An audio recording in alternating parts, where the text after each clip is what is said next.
There, it's Michael White. How's it going?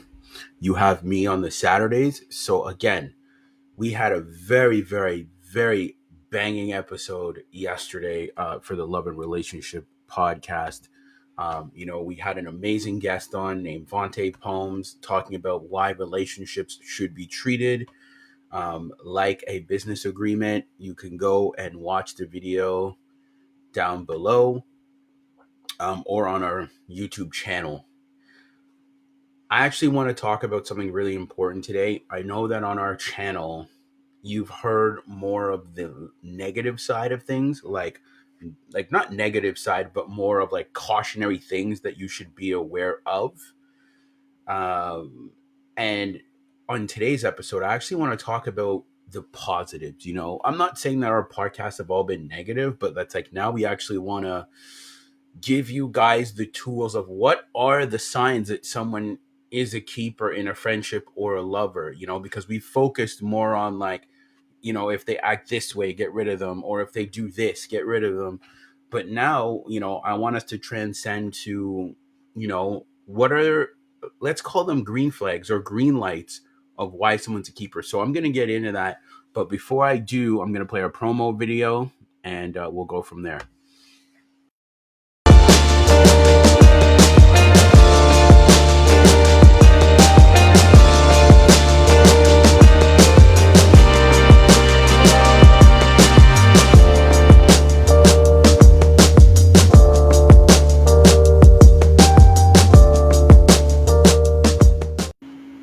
So again, before I get started, guys, please like, share, subscribe to the video. We would really appreciate it. It helps us climb up on the algorithm. It helps us grow the channel. It helps the channel be the best version of content out there because it's like, as I said, there's other channels out there that do what we do, and we respect those channels 100%, right? But we're also trying to bring a different dynamic of value to the channel, right? So that's what we're necessarily trying to do is add value to the space.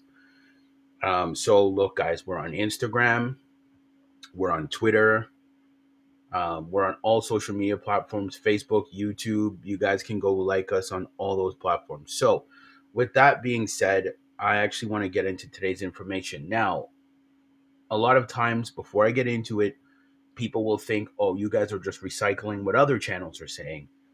Not necessarily, because we're also adding our experiences into the knowledge that we know of today. So it's not just necessarily recycling the same knowledge, but it's also acknowledging, like, yeah, I went through that. What they're saying is true. And then you're able to apply it to your situation. So, look, I'm going to start with a friendship and then I'm going to start with a lover. And we're actually going to make it fun too. Like, I just don't want this just to be me talking and rambling on because, again, if you're putting your time into this podcast, we want to make sure that you get the amount of value that you deserve in a very quick and effective manner. So let's just jump into the topics. Friendships are very tricky, first of all, right? We all have different expectations, we all have different standards, right? And I think, honestly, when you're dealing with a friendship, you need to set the tone of what your expectations are, right? And the reason why I say that that's so important is so you understand more than anything if the person can meet that demand or not. Because I think a lot of times we don't say what our expectations are or what it is we need or want from that person. We just kind of expect them to know.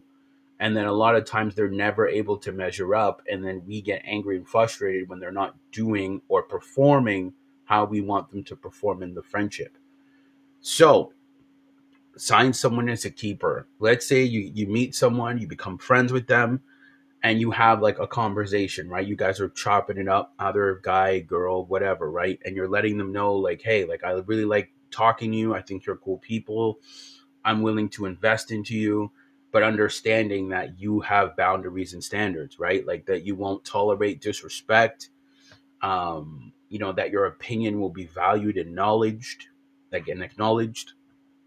and that effort will be put into the friendship. And I think more than anything, That's more important than anything is reciprocation, because a lot of times we're calling people a friend when they're more of an acquaintance because they reciprocate nothing. So one of the biggest lessons that I've learned is you have to be very careful on who you call a friend. Stop adding or calling someone a friend when either A, they're just an associate, or B, you're just helping them out in that moment for like wisdom, knowledge, information, or solving a problem for them. It doesn't make them a friend. A friend is somebody that you invest into continuously, where there is reciprocation on a regular basis. Um, that to me is a friend. So when we slap the title of friend on it now there's expectations. So honestly, when I look at it, like let's say I'm friends with somebody, right? I'm always gonna listen. I'm always gonna respect them. I'm always gonna try to be the most understanding, and I'm also gonna try to be reliable. And I think a lot of times people lose sight that that's what a friend is. Like when you look at it, can you pick up the phone and like let's say you had an emergency or something happened in your life, or is there somebody that you could pick up the phone and call and you know that they would take the call, no hesitation, like they saw your name on the caller ID and they would take the call? That is a friend, because some people, what happens is they say, oh, this person's my friend, but you'll call, you'll text, and they never reciprocate nothing. Can you really call that person a friend? Like really think about it. Look in your face, like look in the mirror and ask yourself, can you really call that person a friend? No, they're more of an acquaintance. And it is what it is. It's fine that someone's an acquaintance. It's someone that you deal with from time to time. But I'm going to say on the friendship level, is it somebody that you're like, hey, I'd love to catch a beer with you if you're a guy, or if you're a female dealing with another female, you can go out with them regularly. They listen to you. And friendships, and again, I'm going to make this very clear, friendships are not a space for you to dump your problems on all the time. A lot of people think that's what a friendship is, but it's really not, right? It's two people adding value to each other. Now, with that being said, does it mean that you can't tell your friend your problems? No, you could totally talk to your friend about your problems and your issues. But when it becomes a repetitive thing all the time, then no, now it stopped being about friendship, and now the person's become your personal therapist. So I always believe that in a friendship, yeah, you can talk to your friends, but if the problem runs deeper than it needs to be, then you need to go seek therapy, right? Or go see a pastor or something of the sort. But you shouldn't be constantly dumping your problems on your friends because they got problems of their own. They got things that they're dealing with on their own. Now, they might love you enough to help you once or twice, but as I always say, don't burn that olive branch, right? So, as I always look at it, a friend to me is somebody that helps me fly. Now, what I mean by that is they'll give me the tools, the wisdom, and knowledge to help me fly to greater heights. They won't make me fly, but they'll give me the tools to do it, right?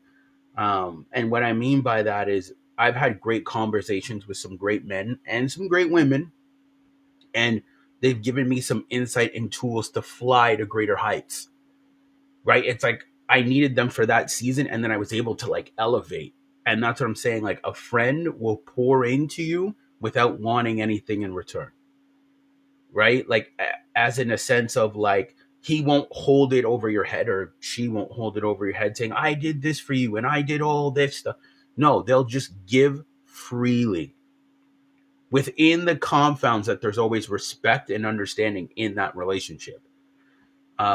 So that's what I'm saying. Like they'll give freely. Like if you ask them a question, if you're like, hey, like I need your advice on this or something like that, they give freely without holding it over your head.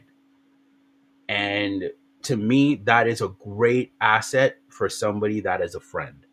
So I wanted to put that out there. That is something you should totally look for when it comes to who you choose to make your friend. Now, with that also being said, I also want you to understand context here, because we can't just be rambling off. We all have things in our lives. Like we're all busy. We have work, we have a partner, we have whatever we have going on. You need to be very selective on who it is you pour into. Now, not everybody can be your friend. Now, what I mean by that is, with the busyness that you have going on in your life, there's only so many slots available. It's like at a table, right? There's only so many chairs that you can have people sit on. Now, throughout your life, the members at the table are always going to change. What I always like to look at it like this, and I'll give you the perfect analogy. Look at yourself as the blackjack dealer, right? You have 12 seats and you're the blackjack dealer. So when you're handing out cards, look at the cards as like your time, attention, and energy, right? That's you handing that out to people. So you're like here, here, here, here, here, here, right? And you're constantly handing out your cards to those 12 people. Now those 12 people are going to change as you grow, right? Some people might leave the table. You might have to remove some people from the table. Not everyone is going to stay at the table. Now, there are some that will, but a lot of them will leave the table or you have to remove them. And the reason why I'm giving you this amazing analogy is because it's important to understand who's overstayed their welcome, who's staying for the long haul, and who needs to be removed, right? And as the blackjack dealer, you always need to know that all the time. So you're not over investing into the 12 players at the table. So, like, let's say you're handing out the cards of time, attention, and energy to one player, and he's not putting like any cards on the table, right? If you've all played blackjack, right? The dealer always says, hit me. Like, the person, I don't know blackjack that well, so anybody in the chat correct me. The person, one of your friends, has hit me, but they put cards on the table too, right? So what I'm saying is that if you're giving out your cards and they're not putting any cards on the table either, then maybe that's someone that you might need to say, hey, I need you to remove Jack from the table. He's not as invested into the game. I need you to remove him, right? And then you remove that person out of your life. Or I'll even take it a step further. Let's say like the realm of friendship, because you have your standards, right? Let's say the person can't meet your standards. And I'm not saying meet your standards is like they have to conform, but more as in a sense of what it is you're looking for. They can't fulfill their request. So let's say they come to sit at your table, you're the blackjack dealer, and you're like, well, we're playing high stakes poker. So let's say high stakes poker means you're looking for a friend that's reliable, accountable, that you could trust, that's understanding, and shows up for you. And the person sitting at the table says, damn, like where I'm at in my life, I can't give those things. I'm not in a space to give you what it is you're looking for. I'm sorry, I have to leave. And you let them go. That's what I always say. Let them go. And that's why I gave you guys the blackjack dealer analogy. Because again, don't keep giving cards to somebody that A, can't play the game, or B, doesn't want to be there. So that's for that. So that's what I'm saying. Those are the things that you got to look at when it comes to if somebody's a keeper or not. If they're ready to play that game with you. Now, I know a lot of you are curious about a lover because we've always talked about it on the other side of the podcast of, if they're not like this, leave them or try to fix it. Signs that someone is a keeper is, for me, again, and I'll talk about from a man to a woman and a woman to a man. I'll cover both sides. Number one, let's say you're a man and you have a girlfriend and you want to say, man, damn, this girl's a keeper. I would say she lets you lead in the relationship. She trusts your judgment. So those two go hand in hand, but like she trusts your judgment. Like she's like, I picked a good guy. He's going to lead the relationship to greater things and I want to follow him. She brings you more peace than anything. When you're problem solving, she always adds to it. She's very agreeable. She's not combative. And when I mean agreeable, it doesn't mean she's a doormat, but like she's not constantly challenging you all the time. Like, she's letting you be the man in the relationship. She gives you understanding. She's affectionate. She doesn't hold things back, because there's a lot of relationships where like the men are not being like attended to like affectionately. They're not being shown love and appreciation, and that's what men want from a woman that they admire and respect. So they're not getting love and appreciation, or even some men are not even getting respect. So I'd say when she gives those things, and not one time, it's consistently, and she never wants to deny you those things. Like, she's not using those things as leverage to get you to do other things, but she just gives you those things freely because she knows how much of a good man you are and the things that you do for her. It doesn't mean you're a perfect man, but she sees the things that you do for her, so then she never wants to withhold those things from you, no matter how she's feeling. And no, I would say the last one is she doesn't start arguments. You know, she's not holding things over your head that you've done in the past. Um, because again, when you understand female dynamics a lot, and again, this is why you guys need to read the book, The Way of the Superior Man. Women don't care about how good you've been in the past. They care about what you've done in the moment. Right. So if you're being a dick in the moment, it doesn't matter what you've done in the past. It matters what you're doing today. So today, if you've been a dick today, you know what I mean? You might be like, well, I've been good for 6 months. She's like, I don't care. Because in that moment, her feelings matter in that moment. Right? So in that moment, you also have to be so aware that if you are being inappropriate, or like she feels some type of way, you have to be able to acknowledge it. It doesn't mean that she's right, but you have to be able to acknowledge her feelings. That's what women want more than anything. Acknowledge my feelings. Don't ignore me. Acknowledge my feelings. Because by ignoring her feelings, it actually makes the matter a way worse. So now I'm going to talk about from a woman to a man, and how to know if that man is a keeper.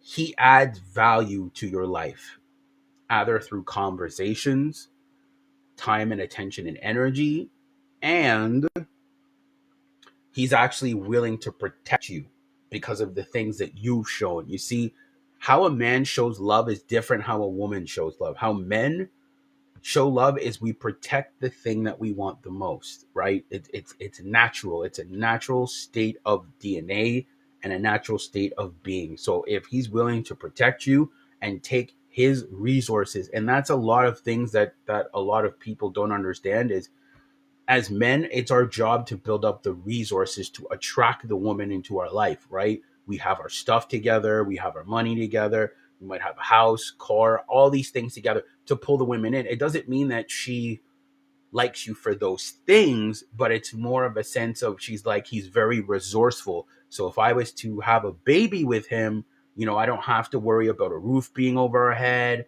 or us driving or food or anything. Like it's taken care of.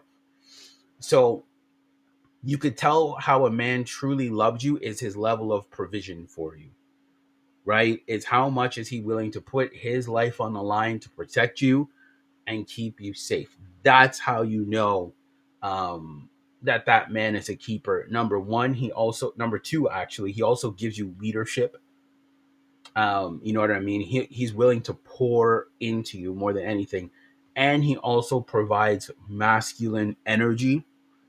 And what I mean by that is he's very stoic and he's very assertive. He's not very emotional. He's not moved by his emotions. He stands strong in truth and understanding.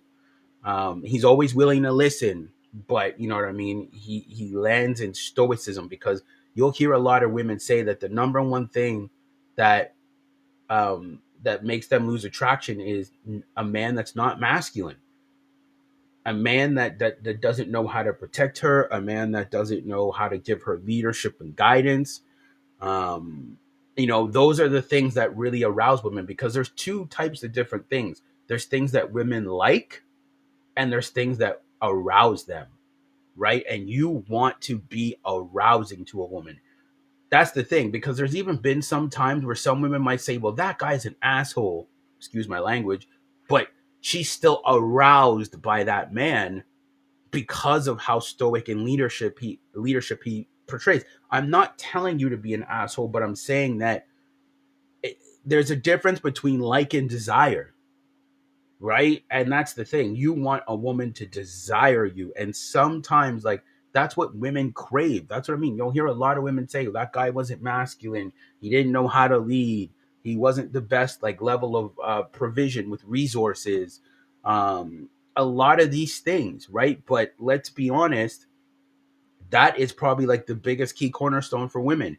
They crave masculine energy. And within that masculine energy, so when you look at like the main topics and then the subtopics, the main topic's masculinity, but then branching off into that is like, is he stoic? Is he passive?